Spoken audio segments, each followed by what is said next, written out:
दृष्टा उन आदमियों को देखते हुए अपनी भयानक आवाज में कहती है, मुझे बिल्कुल नहीं पसंद कि मेरी शिकार पर कोई और नजर डाले। दृष्टा के ऐसा कहने पर उनमें से एक आदमी शौक से बाहर आता है और गुस्से से दृष्टा की तरफ बढ़ता जाता है। दृष्टा उस आदमी को देखते हुए एक डेविल स्माइल देती है और उसकी तरफ अपना दायां हाथ बढ़ा देती है। उसके ऐसा करते ही वो आदमी जमीन से कुछ फीट ऊपर उड़ जाता है और उसकी बॉडी से एक तरह का काला धुआं निकलकर दृष्टा के हाथ में जाने लगता है। ऐसा होने पर वो आदमी हवा में ही छटपटाते हुए चीख रहा था। उस आदमी की चीख इतनी भयानक थी कि उसे सुनकर आसपास के सारे जंगली जानवर भी डरकर उस आवाज से दूर भागने लगे थे। समारा भी दृष्टा को इस तरह से देखकर दंग रह जाती है। उसे विश्वास नहीं हो रहा था कि दृष्टा सिर्फ 3 सालों में इतनी ताकतवर और खूंखार हो चुकी है। दृष्टा को इस तरह से अपने साथी की जान लेते देख वहां खड़ा दूसरा आदमी बुरी तरह से डर जाता है। इससे पहले उसने कभी इतना भयानक और पागल जीव नहीं देखा था। वो एक नजर जमीन पर पड़ी उस औरत को देखता है जो छटपटाते हुए अपनी आखिरी सांसें ले रही थी। उसे देखकर वो आदमी फौरन वहां से भाग जाता है। समारा उस आदमी को भागने से नहीं रोकती, वो बस हैरानी से दृष्टा को ही देख रही थी। समारा को साफ समझ में आ रहा था कि दृष्टा उस आदमी की शक्तियां अपने अंदर खींच रही है। ये देखकर समारा बहुत ज्यादा परेशान हो जाती, क्योंकि मारीच ने भी इसी तरह से शुरुआत किया था।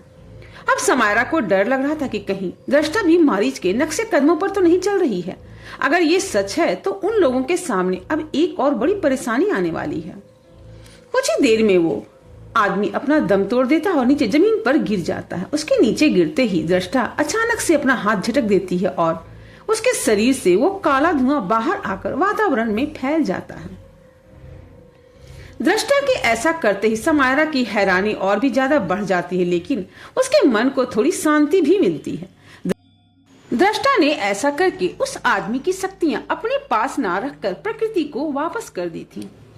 अब समायरा से रहा नहीं जाता और वो दृष्टा से थोड़ी दूर पर खड़े हुए कहती, तुमने उसकी शक्तियां अपने पास क्यों नहीं रखी? दृष्टा जमीन पर उस औरत की तरफ देखती है। उसके ऐसा करते ही उस औरत का आधा कटा गला पूरी तरह से कट जाता और उस औरत की जान निकल जाती है। ये देखकर समायरा अपनी आंखें बंद कर लेती है। दृष्टा उस औरत की लाश को देखते हुए कहती, मैं उस मारीच की तरह मूर्ख नहीं हूँ जो शक्तियों के लालच में अपना शरीर ही खो दूं। मैं उतनी ही शक्तियां अपने पास रखती हूँ जितना मेरा शरीर सहन कर सके, और यकीन करो मेरे पास बहुत शक्तियां हैं। इसके बाद दृष्टा समायरा को देखते हुए कहते, लेकिन मैं तुम्हें मारकर तुम्हारी शक्तियां जरूर लूंगी। इसका मैंने सालों से इंतजार किया है। समायरा भी बिना किसी भाव के दृष्टा को ही देख रही थी। इधर जब समायरा पर अटैक हुआ था उसी वक्त विवेक गुफा की तरफ बढ़ रहा था और मारीच के 2 रक्षक विवेक के पीछे थे। तभी जंगल के बीच एक घनी झाड़ी आती है। वो दोनों विवेक से थोड़ा पीछे थे, इसीलिए विवेक कुछ देर के लिए उनकी आंखों से ओझल हो जाता है। विवेक के पीछे खड़े 2 लोगों में से एक आदमी उन झाड़ियों की तरफ देखता है और ऐसा करते हुए उसकी आंखें पूरी तरह से सफेद हो जाती हैं। कुछ ही पलों में वो झाड़ियां राख में बदलकर नीचे जमीन पर गिर जाती है। उन झाड़ियों के राख में बदलते ही उन्हें फिर से विवेक आगे बढ़ते हुए दिखाई देता है और वो दोनों फिर से विवेक का पीछा करने लगते हैं।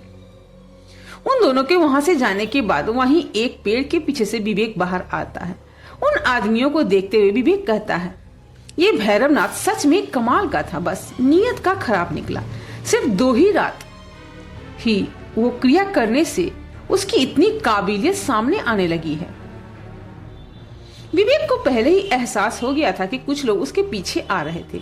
उसने कुछ पल के लिए उन दोनों को झाड़ियों में जाकर झांसा दिया और फिर भैरवनाथ की शक्तियों का इस्तेमाल करके अपना एक प्रतिबिंब बनाकर उसे आगे की तरफ बढ़ा दिया, जिससे मारीच के रक्षक उस प्रतिबिंब के पीछे चले गए। विवेक पेड़ के पीछे खड़े होकर खुद से कहता है, अब वो हमें मारने के लिए अपने लोगों को भेज रहा है। ये कहते विवेक के दिमाग में एक बात आती है और वो घबराते हुए कहता, ओह नो, अगर ऐसा है तो समायरा भी इस वक्त घर से बाहर है और अब उनकी जान भी खतरे में है। मुझे उनकी मदद के लिए जाना होगा। ये कहकर विवेक वहां से जाने लगता है। कुछ ही देर में विवेक समायरा को ढूंढते हुए वहां पहुंच जाता है जहां दृष्टा और समायरा खड़े थे।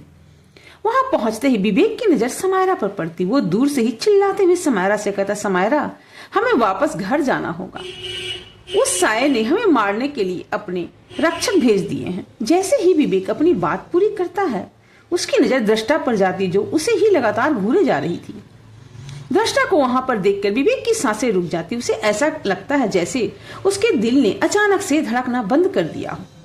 विवेक को याद आता है कि 3 साल पहले दृष्टा उसे मारकर उससे भैरवनाथ की शक्तियां लेना चाहती थी।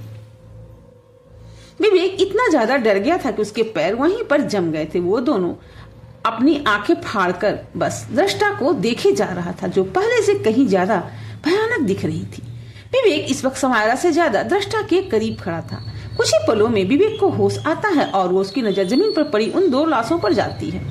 वो उस औरत की लाश की गर्दन को देखते हुए उसके मन में कहता, क्या दृष्टा ने?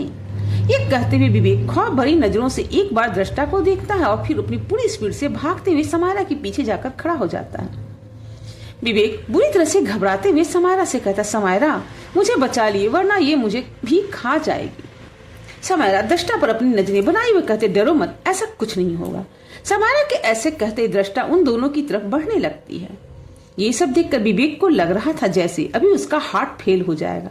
विवेक अपने पास आती दृष्टा को देखते हुए कहता, वो हमारे पास क्यों आ रही है? क्या अभी भी उसे भैरवनाथ की शक्तियां चाहिए? विवेक को इतना डरते देख समायरा को भी गुस्सा आने लगता। वो गुस्से से कहती, तुम 1000 साल पुराने एक राक्षस की आत्मा का सामना करने वाले हो और इससे इतना डर रहे हो? विवेक लगभग रोते हुए कहता, मुझे उस साये से ज्यादा आपकी इस बहन से डर लगता है, मुझे प्लीज इससे बचा लीजिए। समायरा जानती थी कि दृष्टा विवेक को नुकसान पहुंचाकर युवराज से दुश्मनी मोल लेना नहीं चाहेगी, इसीलिए वो इस बात से बेफिक्र थी। अब दृष्टा समायरा के बिल्कुल सामने आकर खड़ी हो जाती और एकटक विवेक को देखने लगती है। विवेक समायरा के पीछे छुपकर डर से कांप रहा था। दृष्टा गुर्राते हुए विवेक से कहती है, सामने आओ। दृष्टा की वो भयानक आवाज सुनकर विवेक की रही सही हिम्मत भी जवाब दे देती है। वो खुद को संभाल कर हकलाते हुए कहता, नहीं दृष्टा जी, मैं यहीं पर कंफर्टेबल हूँ। दृष्टा अब और भी ज्यादा गुस्से से गुर्राते हुए कहती, सामने आओ। तभी समायरा विवेक से कहती, विवेक सामने आओ। समायरा के ऐसा कहने पर विवेक हैरान रह जाता है। अब उसके पास कोई ऑप्शन नहीं रह गया था। वो धीरे धीरे सामने आते हुए अपने मन में कहता, समायरा यहाँ दृष्टा के साथ है और वो भी इसे सपोर्ट कर रही है। कहीं ये दोनों बहन मिलकर मुझे आज अपना डिनर तो नहीं बनाने वाली? हे भगवान, मुझे इनसे बचा लीजिए। विवेक के सामने आते ही दृष्टा उसके बहुत पास आ जाती है और झुककर अपना चेहरा विवेक की गर्दन के पास ले जाती है। विवेक डर से अपनी आंखें बंद कर लेता और अपने मॉम, डैड, निशा और सुहानी को आखिरी बार याद करने लगता है। दृष्टा का चेहरा विवेक के चेहरे से 1.5 गुना ज्यादा था और विवेक उसके सामने किसी छोटे बच्चे की तरह दिख रहा था। विवेक के करीब जाकर दृष्टा कुछ ही पलों में पीछे हट जाती है। दृष्टा के पीछे हटने पर विवेक अपनी आंखें खोल लेता और अपने जिंदा होने पर एक चैन की सांस लेता है। दृष्टा विवेक को गुस्से और तिरस्कार से देखते हुए कहती है, तुम कितने नालायक हो। विवेक घबराते हुए दृष्टा से कहता, आई एम सॉरी दृष्टा जी। दृष्टा उसी गुस्से के साथ कहते, तुमने एक महान तांत्रिक की सारी शक्तियों को बर्बाद कर दिया, तुम इसके काबिल ही नहीं हो। समायरा दृष्टा के कहने का मतलब साफ साफ समझ पा रही थी। वो कुछ सोचते हुए कहती है, क्या तुम इसकी कोई मदद कर सकती हो? समायरा की बात सुनकर विवेक हक्का बक्का रह जाता और दृष्टा भी किसी सोच में डूब जाती है। अगली सुबह 5 बजे विवेक और समायरा दीवान बिला के अंदर आते हैं। समायरा हमेशा की तरह शांत और सीरियस लग रही थी, लेकिन विवेक काफी डरा हुआ था। पूरी रात वो समायरा और दृष्टा के साथ जो था, जो उसके लिए एक बुरे सपने की तरह था। जैसे ही विवेक घर के अंदर कदम रखता है, उसकी स्पीड अचानक से बढ़ जाती है और वो भागते हुए निशा के रूम में आ जाता है। निशा अपने बेड पर आराम से सो रही थी। विवेक निशा के पास जाता है और उसका हाथ अपने हाथ में फंसाकर उसके कंधे पर अपना सर टेक कर सो जाता है।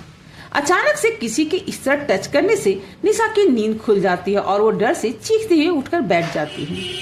विवेक पहले ही काफी घबराया हुआ था। निशा के चीखने से वो भी डर जाता है और चीखते हुए उठकर बैठ जाता है।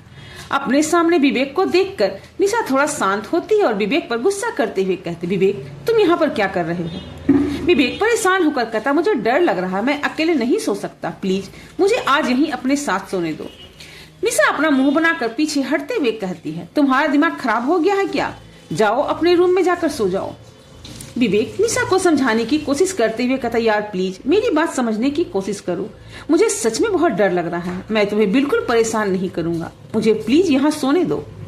विवेक को सच में परेशान देखकर निशा कहती है, तुम्हें इतना डर किससे लग रहा है? विवेक डरते हुए कहता है, दृष्टा से।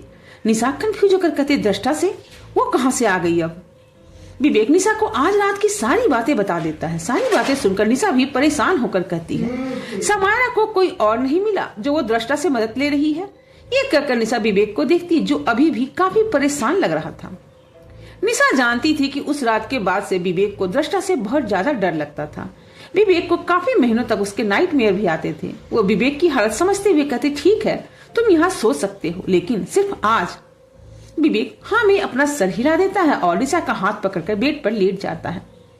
विवेक की ऐसी हालत देखकर निशा को बहुत हंसी आ रही थी, लेकिन वो विवेक के सामने नहीं हंसती। कुछ ही देर में वो दोनों सो जाते हैं। इधर युवराज और सुहानी अपने बेडरूम में थे। सुहानी युवराज की बाहों में सो रही थी और युवराज की नींद अभी अभी खुली थी। वो अपनी बाहों में सो रही सुहानी के चेहरे को सहलाते हुए उसे बड़े प्यार से देख रहा था।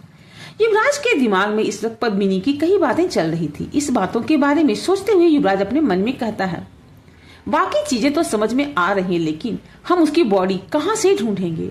वो तो कब का डिस्पोज भी हो गई होगी, और अगर वो हमें मिल भी गई तो हम उसे पहचानेंगे कैसे? युवराज इसी सोच में डूबा हुआ था। तभी सुहानी की बॉडी में थोड़ी मूवमेंट होने लगती है। युवराज समझ जाता है कि अब सुहानी उठने वाली है। कुछ ही देर में सुहानी अपनी आंखें खोल लेती है और अपने ठीक सामने युवराज को देखती है।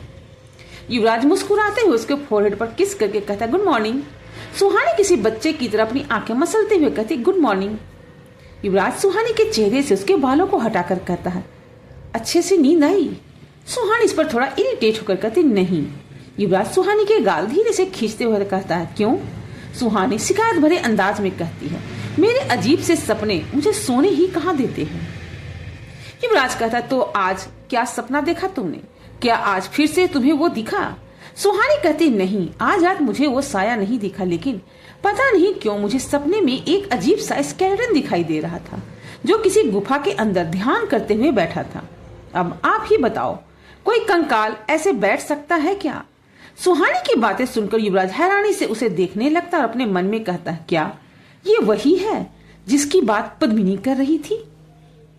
कहानी अगर आपको पसंद आ रही तो मेरे चैनल को लाइक, शेयर और सब्सक्राइब जरूर करें और कमेंट करें फॉर नेक्स्ट पार्ट। और ये भी बताएं कि मेरी कहानियों को आप कहां से सुन रहे हैं।